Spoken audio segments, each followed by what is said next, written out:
Harga sejumlah bahan pangan dan sayur mayur di Kota Semarang masih tergolong tinggi. Satu di antaranya, yakni harga bawang merah yang masih melejit. Untuk informasi detail terkait harga-harga sayuran di Jawa Tengah, khususnya Semarang, kami sudah terhubung dengan rekan Idayatul Rohmah. Silakan dengan laporan Anda.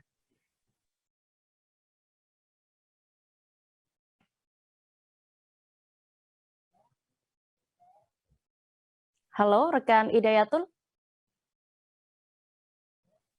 Halo? Iya, Ya silakan baik, rekan dengan informasi Anda.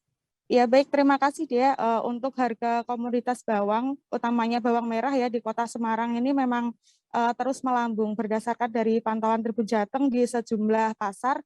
Harga bawang merah kini menyentuh angka hingga Rp80.000 per kilogram. Padahal sebelumnya untuk harga bawang merah ini tercatat di kisaran Rp30.000 sampai Rp40.000 per kilogram.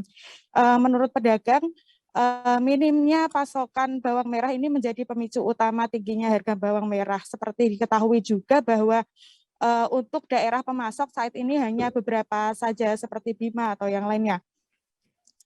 Nah, tentunya ini memberikan dampak ya pada menurunnya daya beli masyarakat.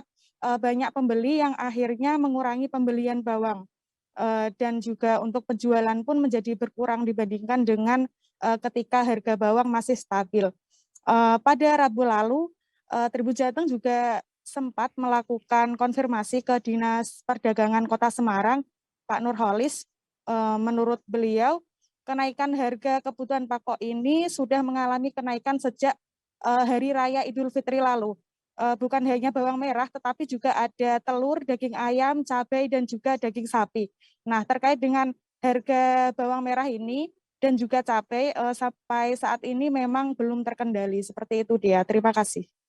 Baik, terima kasih rekan Idayatul untuk informasi Anda. Selamat kembali bertugas. Jangan lupa subscribe, share, komen, dan like ya.